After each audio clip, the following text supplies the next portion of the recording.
Mapapa-oh my gulay kayo sa susunod nating DIY dahil ang masusustansyang sangkap tulad ng talong, luya at bawang pwedeng-pwede nang itanim sa sarili niyong tahanan.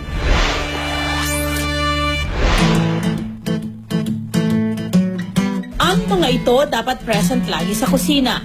Dahil sa mga putahe, hatid dito ay lubos na sustansya.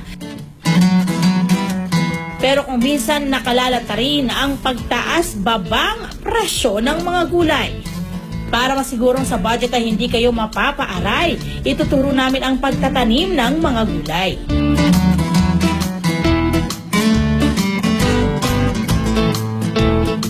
Unahin na natin ang gulay na always present sa paggisa, ang malasang bawang. Para hindi kayo maubusan ng panggisa, maaari din kayong magpatubo ng sarili nyong bawang upang hindi na rin kayo bumili sa palengke. Simple lang ang kailangan, ulo ng bawang, malinis na lupa, plastic bottle at cutter. Ang magsisilbi nating paso ngayon ay itong lumang bote ng soft drinks. Gamit ang cutter, hiwain sa gitna ang bote. Butasan ang takip nito na magsisilbing pasukan ng tubig. Ito rin ang silbi ng gagawing mga butas sa gilid ng bote. Ang kailangan muna nating siguraduhin ay buhaghag yung lupa ang gagamitin natin. So kapag inipit natin siya sa ating mga kamay, dapat ay magbubuhaghag siya. Okay? At dapat meron siyang moisture. Kung wala kayong lupa, pwedeng bilhin sa Agri-Supply. 50 pesos pag ordinary soil, 190 pesos naman ang fertilized o yung may pataba na. Pukayin sa gitna ang lupa at ilagay ang bawang. Huwag itong tabunan ng husto. So after natin magtanim ng bawang, kailangan isprayan natin siya. Siguraduhin lang natin na hindi natin siya madidilig ng husto, yung tama lang. Ang ilalim ng bote, magsisilbing lalagyan ng tubig. Dahil dito, hindi na kailangang diligan araw-araw ang bawang. Pwede itong ipreso sa loob ng bahay basta't nasisinagan ng araw. Kung mangitim ang tubig, palitan lang ulit ito. 3 buwan ang hihintayin bago ma-harvest ang bawang. Tiyaga-tiyaga lang para may nilaga. Ginisa. Kung may bawang, syempre di mawawala ang sibuyas. Dito tiyak di tayo maiiyak sa pagtatanim dahil mula sa sibuyas, makukuha rin ang pampalasa na dahon ng sibuyas o onion chives. Ihanda lang ang pulang sibuyas, lupa, sipit at lata. Para hindi na tayo bumili ng paso, yung mga lumang lata, huwag niyo po munang itapon para magamit pa natin at mapagtaniman ng gulay. Ang lata, palibutan ng mga sipit. Punuin uli ng buhaghag na lupa ang lata. So ito, pinuno natin yung lata para mas mag-ugat ng mabuti itong ating sibuyas. Hukayin ang gitna nito at ilagay ang sibuyas. Tulad sa bawang, huwag itong ibaon ng buo. Diligan ng kaunti. Para mapabilis ang pagtubo ng ugat, pwedeng ibabad sa tubig ang sibuyas ng 24 hours bago ito itanim. Ang pagdidilig nito hindi kailangang araw-araw, kundi 1 beses kada 3 linggo. Siguraduhin natatamaan ng araw ang pananim. Matapos ang 3 linggo, pwede nang pakinabangan ang dahon ng sibuyas.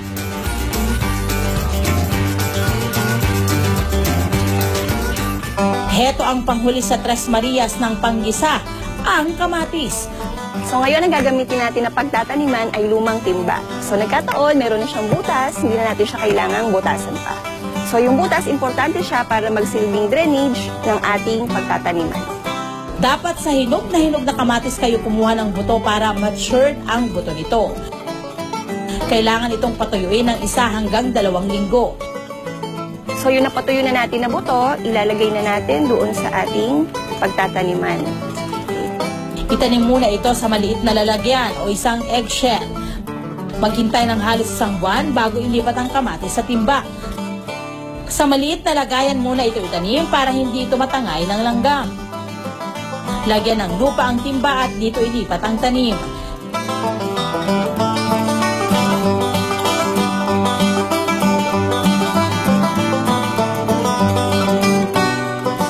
inihan ng tubig at ipwesto ito sa labas ng bahay na masisikatan ng araw. Diligan ng ito sa tuwing natutuyo na ang lupa.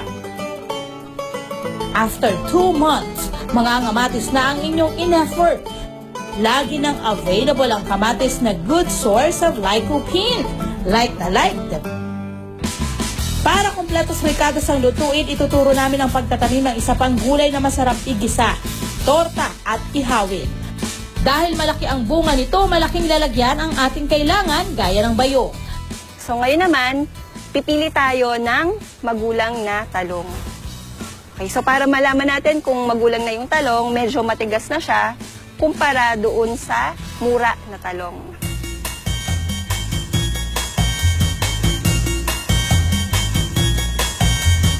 Tulad ng kamatis, ang buto ng talong, kailangang patuyuin o i-air dry ng mga 2 linggo. Lagyan ng lupa ang maliit na lalagyan. Dito muna patubuin ang dahon bago ilipat at itanim sa mas malaking lalagyan. So kunin natin ang buto ng talong at ilagay doon sa nakuha natin na lalagyan. Okay, so mababaw lamang para hindi mahirapang tumubo yung buto. So after that, takpan natin ng lupa. Diligan lang ito pag natuyo ang lupa.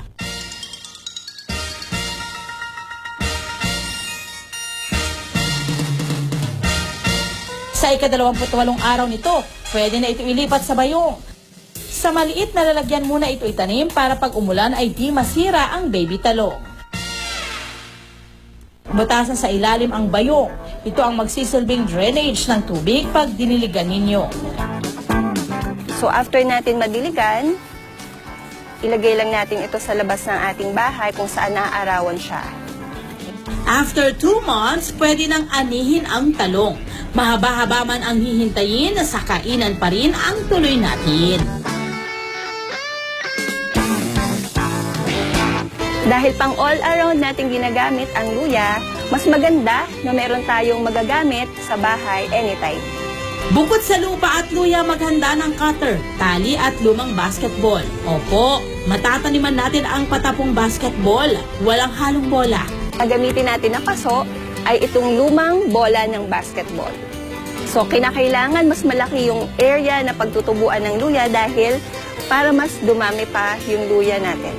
Gamit ang cutter, butasan at hiwain ang itaas na bahagi nito. Para sa drainage, gumawa ng mga slit o maliliit na hiwa sa ilalim ng bola. Maghiwa naman ng slit sa magkabilang gilid. Ito ang magsisilbing sabitan ng tali. Lagyan ito ng lupa.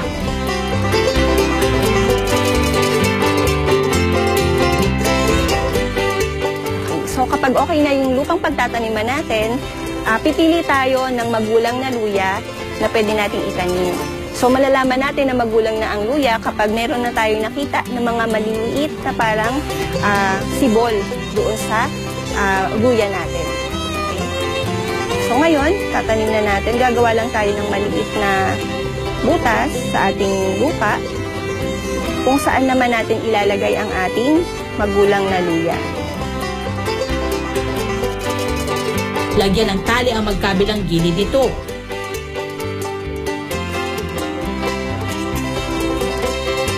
Mas mainam kung sa labas ilalagay ang ginger plant dahil mataas ang tubo ng mga dahon nito. Tulad ng sibuyas, 1 beses kada 3 linggo lang ito kailangan diligan. And after 3 months, pwede nyo nang anihin ang luya.